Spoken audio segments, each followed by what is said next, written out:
तो मैं वो शब्द नहीं बोल सकता, लेकिन मुझे कहा गया कि हाँ मिले। मुझे यहाँ तक कहा गया कि भाई अगली बार आओगे तो अंजाम की परवाह करके आना। हमने कहा अगली बार जब आएंगे जब हम काम करके आएंगे। कि जो रास्ते उससे पहले बिल्कुल 100% कच्चे थे, कोई रिपीटेशन ऑफ वर्क नहीं है, किसी खड़ंजे के ऊपर सीसी नहीं डली। अगर सीसी का कार्य कहीं हुआ तो वो उसी जगह हुआ जहां असल जरूरत थी, और कच्चे रास्ते के ऊपर हमने उसे बनाने का काम किया। पंचायती चुनाव की तैयारी में वो लोग लग चुके हैं जो लोग चुनाव लड़ना चाहते हैं, और वो लोग भी लगे हैं जो पिछली बार चुनाव जीते थे और इस बार भी अपने विकास कार्यों को लेकर जनता के बीच में जाएंगे और फिर से चुनाव लड़ने की तैयारी करेंगे। ऐसे ही एक प्रत्याशी या यूँ कहा जाए जिला पंचायत सदस्य हमारे साथ में है। मोहम्मदपुर गाड़ा से आप वास्ता रखते हैं, अफजल अली के नाम से जो जाने जाते हैं।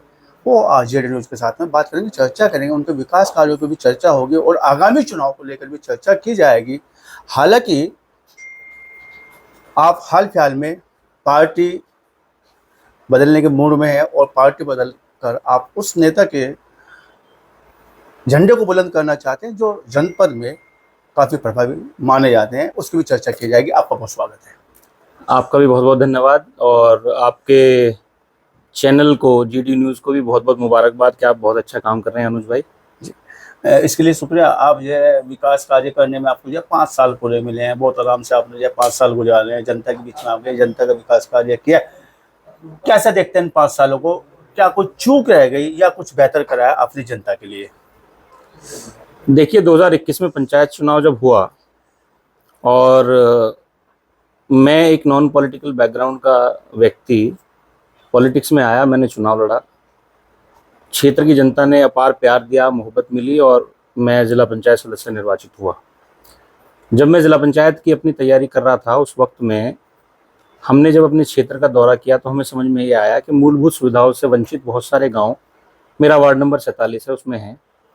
और ख़ास तौर से जब हम जिला पंचायत की बात करते हैं तो जिला पंचायत का जो काम है वो ग्रामीण क्षेत्र को डेवलप करने का काम होता है। ग्रामीण क्षेत्र में मजदूर किसान की बात होती है, गरीब आवाम की बात होती है, और ये गरीब आवाम उन रास्तों पर चलती है जिन रास्तों पर कभी कोई ध्यान नहीं दिया जाता। इसी तरह वार्ड नंबर 47 में बहुत बड़ा एक ऐसा सूखा, कहूँगा मैं, विकास का सूखा पड़ा हुआ था कि उन क्षेत्रों को कोई भी सुविधा मैसर नहीं थी जिन्हें रास्तों के तौर पर कहते हैं। वो चैलेंज हमने लिया। चुनाव के वक्त में हमने जो लोगों से वादा किया, पॉइंट वाइज हमने जो एक लिस्ट बनाई, वो लिस्ट हमने 90% प्लस हमने पूरी कर दी है और अपने क्षेत्र को संपूर्ण विकास के तरीके से लेकर के हम चले हैं। बल्कि मैं यूँ कहूँ कि ऐसा 20 साल के इतिहास में जिला पंचायत में इतना कार्य इस क्षेत्र में नहीं हुआ होगा। ये गवाह मेरी जनता वहाँ पर है इस बात के लिए। सवाल तो ये उठता है अफजल अली जी कि ऐसी कोई जादू की छड़ी आपके हाथ में थी, आप विपक्षी रहते हुए भी आपने 90% विकास कार्यों को तरजीह दिया, न केवल तरजीह दी, उनको कराने का कार्य भी किया है। विपक्ष में रहते हुए इतना बड़ा टारगेट लेके उसको पूरा करना ये अपना में एक चुनौती माना जाता है। आपने कैसे इसको पूरा किया है? अनुज भाई, इसकी जो बेस वर्किंग है ना, वो ये है कि आप अगर एजुकेटेड हैं, आप अपने अधिकार को पहचानते हैं। इस देश में आपके पास एक ग्रंथ है, संविधान, और उस ग्रंथ को बनाने वाले बाबा साहब भीमराव अंबेडकर रहे और उन्होंने उस ग्रंथ को लोगों को समझाने का कार्य किया। और उन्हीं की वाणी में एक शब्द, एक लाइन है, आपने बखूबी उसको जाना है कि आप शिक्षा जो है वो शेरनी का दूध है, आप उस दूध को पिएंगे तो आप शेर बनेंगे। मैं शिक्षित हूँ, मैंने अपनी शिक्षा को इस्तेमाल किया। उस शिक्षा को इस्तेमाल करने के बाद जो मेरे एक जिला पंचायत सदस्य होने के नाते जो मेरे हक अधिकार हैं, पहले मैंने उन अपने हक अधिकारों को लेने का काम किया और उन अधिकारों के साथ मैंने अपने जनता के अधिकारों को निभाने की कोशिश की है। जहाँ तक आपने सवाल किया विपक्ष में होने के नाते, एक मेहनत तो लगी, और ये कहें कि हम इस दौर में सत्ता के विपरीत बयार जो बह रही थी उसमें हमने तालमेल बिठाया। तालमेल बिठाने का मकसद मेरा ये है कहने का यहाँ पर कि जब आपकी मांगे उचित होती हैं और आप उचित हक और अधिकार के साथ उस पर अपना प्रभुत्व स्थापित करके जब चीज़ों को डिमांड करते हैं तो सामने वाला आपकी चीज़ों को मना नहीं कर सकता। आपकी डिमांड जायज़ होनी चाहिए, आपके क्षेत्र के लोगों की डिमांड जायज़ होनी चाहिए, उन्हीं के अधिकार के लिए आपको तत्पर होना चाहिए। जब आप मुसलसल तौर पर इस मेहनत को करेंगे तो सारी पावर्स के ऊपर भी एक पावर होती है जिसे भगवान, अल्लाह कहते हैं, तो वो आपकी मदद करते हैं। क्योंकि आप लोगों की मदद करना चाह रहे हो तो मेरी लोगों की जो दुआएं मेरे क्षेत्र के लोगों का जो प्यार मुझे मिला उसने मुझे ताकत दी और मैं उन लोगों के उस काम को करा सका। अक्सर सुनने में आता है कि जो है जिला पंचायत या जो इस तरह के पंचायती अमले होते हैं या इस तरह के विभाग होते हैं, उनमें कहीं ना कहीं तालमेल का बड़ा खेल चलता है। क्या कोई तालमेल का खेल में भी आप जो है जिससे विकास कार्य आप ज्यादा करा पाए, ऐसा कुछ रहा है क्या? देखिए, तो पूरे जिले को पता है कि जब मैं बहुजन समाज पार्टी से चुनाव लड़ा तो मैं उन सब महत्वपूर्ण लोगों में रहा कि जो इस वक्त सत्ता चल रही है उस सत्ता के ध्रुव विरोधी रहा। चुनाव में आखिरी वक्त तक उनके खिलाफ रहा। हुआ यूं कि चुनाव नहीं हो पाया, तो लेकिन हमने उनसे कोई तालमेल के बिठाने की, जिस तरह का आप इशारा मुझे कर रहे हैं, ऐसा कोई इशारा नहीं है। और जनता उसकी गवाह है, मेरे क्षेत्र की जनता उसकी गवाह है। और सबसे बड़ा जो गवाह है, तालमेल से बाहर है आप? तालमेल से हम बाहर रहे। और सबसे बड़ा गवाह जो रहा इस मामले में ये है कि मेरे क्षेत्र का विकास है। मेरे क्षेत्र के कुछ गांव हैं, मैं उनके नाम ले सकता हूँ आपके सामने। जैसे मेरे यहाँ एक ग्राम पंचायत पड़ती है, राजस्व ग्राम है, सिमाल की शेख, उसका एक मजरा है सरकतल हमीद। वो 100% एससी समाज का गांव है। उस गांव में आज़ादी होने से लेकर अब तक, यानी कि 2022 तक, वहाँ एक नदी गुजरती है, नागादेव नदी। नागादेव नदी में बरसाती दिनों में पानी आ जाता है और गांव की जो खेती और ज़मीनें उस गांव के दूसरी तरफ है नदी की तरफ, उनके जाने के रास्ते बंद हो जाते हैं। और हिंदुस्तान के अंदर आपको समझना पड़ेगा कि हिंदुस्तान जो है गाँव का देश है, गाँवों से मिलकर के मुल्क बना है। गाँव का आदमी जब अपने रास्ते को तय करता है तो वो शॉर्टकट तलाश करता है। मोटरसाइकिल से सोचता है कि कम दूरी मिल जाए जिससे मेरा ईंधन भी कम खर्च हो, मेरा वक्त भी कम खर्च हो, और उन रास्तों को वो अख्तियार करते हैं चलने के लिए। वो रास्ते चलने के लायक नहीं थे।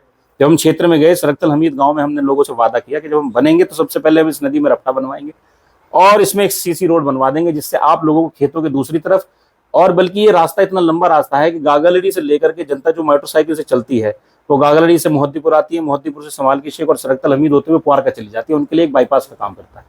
वो रास्ता जो मैंने वादा किया वो मैंने पूरा किया। इसी तरह से उसी गांव में एक शमशान के लिए उन लोगों की डिमांड थी कि हमारा कभी शमशान का रास्ता नहीं बना, वो शमशान का रास्ता हमने एससी समाज को देने का काम किया। उसी पंचायत में एससी समाज का शमशान का रास्ता जो सिमाल की शेख का शमशान है, दोनों गांवों के अलग अलग शमशान है, वहां हमने रास्ता देने का काम किया। सीसी रोड दोनों रास्तों पर बनी हुई है। इस तरह के कई काम हमने अपने क्षेत्र में किए हैं जो कभी आज़ादी के बाद से अब तक नहीं हुए। मैं क्यों आज़ादी का जिक्र कर रहा हूँ कि अगर मैं 10 साल का हूँ, 5 साल का हूँ, तो मुझे उससे पहले वहां कुछ काम हुआ होना चाहिए था। वो आज तक कच्चे रास्ते थे। बरसात में कच्चे रास्ते की क्या हालत होती है, आपका भी ताल्लुक किसी गांव से जरूर रहा होगा, तो आप समझ सकते हैं कच्चे रास्ते पे चलना कितना नामुमकिन सा हो जाता है।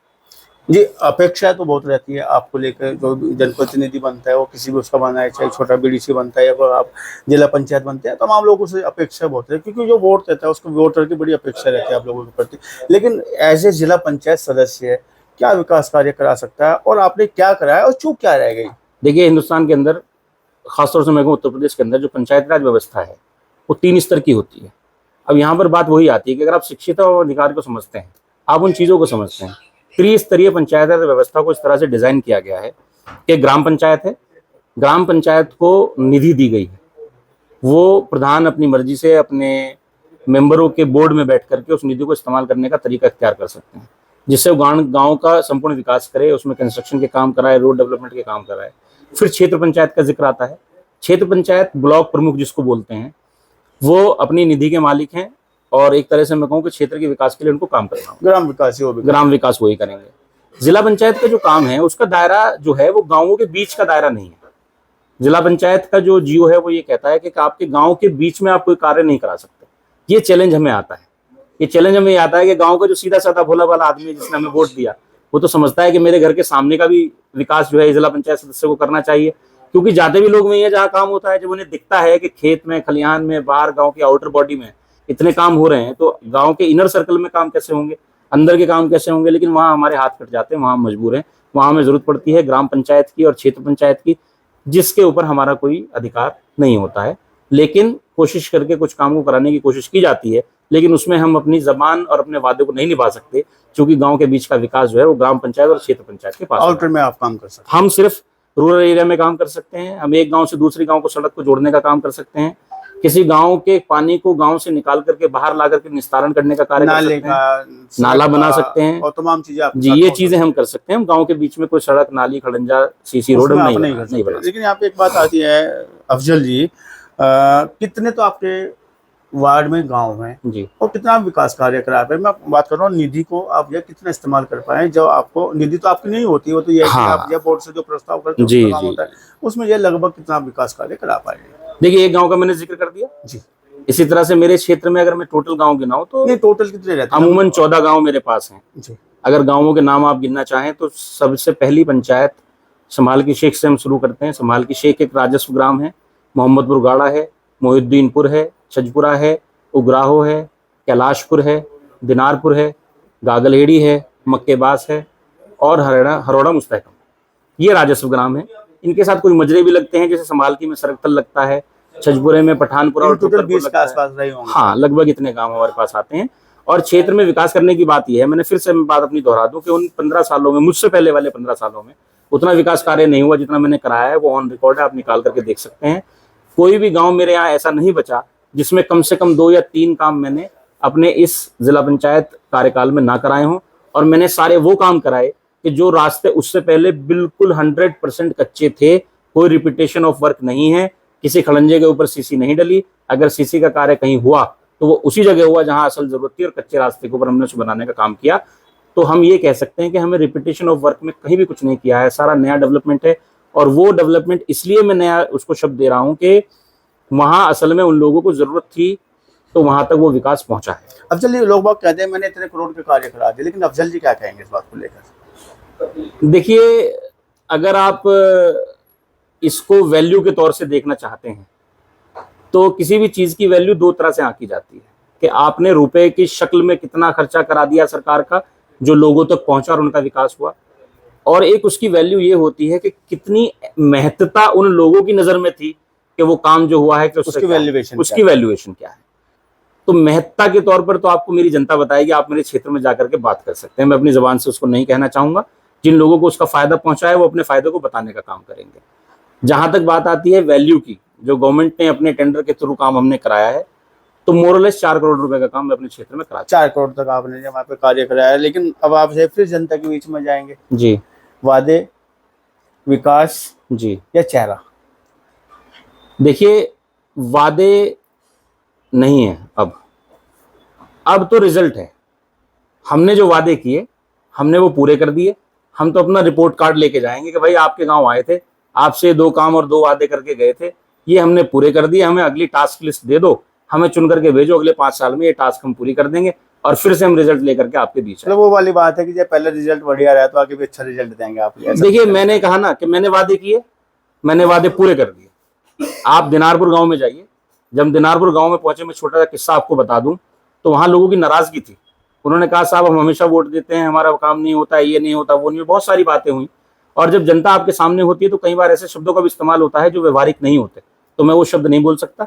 लेकिन मुझे कहा गया आपको, हाँ मिले।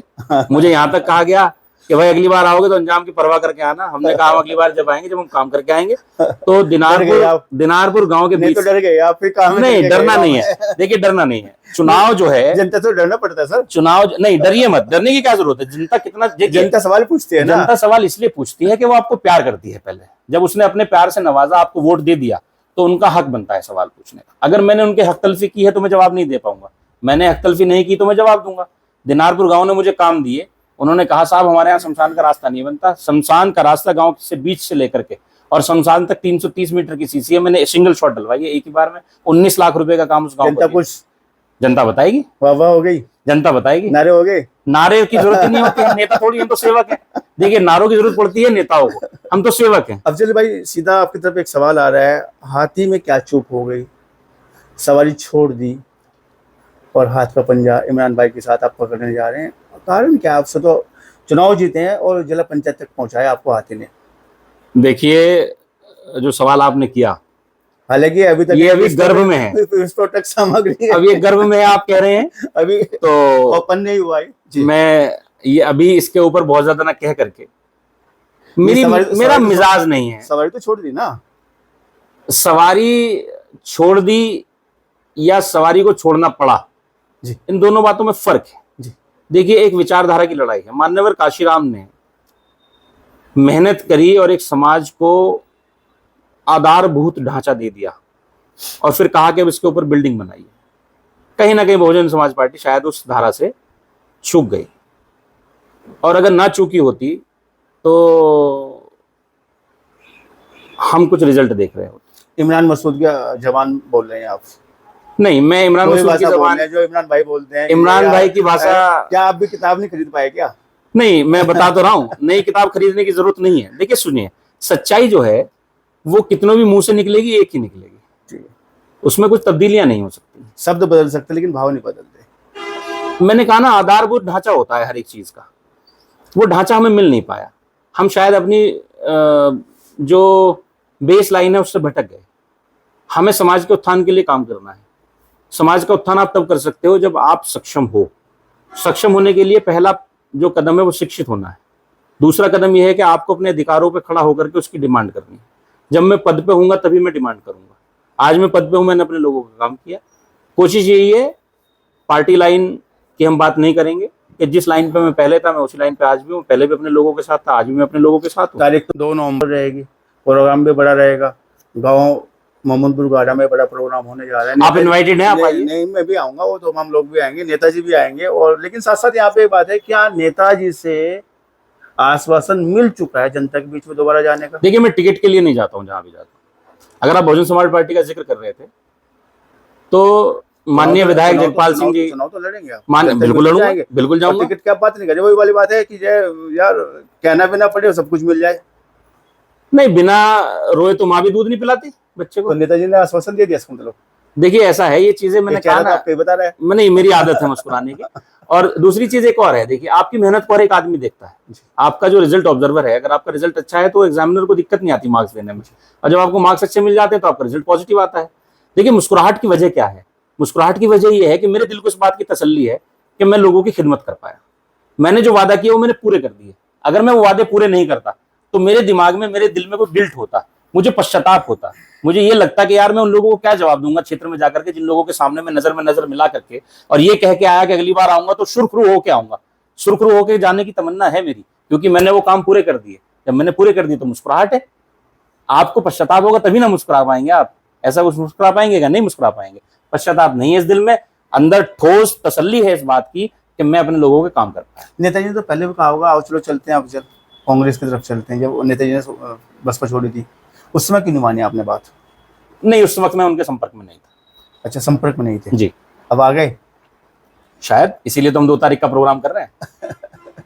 तो चुनाव लड़ा जाएगा? चुनाव लड़ा जाएगा, पूरी ताकत से लड़ा जाएगा। और आप लोगों की दुआएं रहीं तो रिजल्ट इंशाल्लाह वही रहेगा जो पहले रहा। चुनाव जीता भी जाएगा इंशाल्लाह।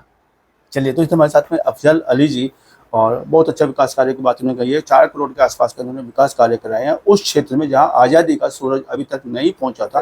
कुछ गांव ऐसे बताए इन्होंने कि जहाँ पे कोई विकास कार्य अभी तक नहीं हुए थे। साथ साथ पाला बदलने, अलविदा बहुजन समाज पार्टी या हाथी कहा जा रहा है, और नेताजी इमरान मसूद के साथ में कांग्रेस में ज्वाइनिंग की तैयारी की जा रही है। आपको बहुत बहुत मंगल कामना। बात करने के लिए आपको बहुत बहुत शुक्रिया। बहुत बहुत धन्यवाद। Thank you.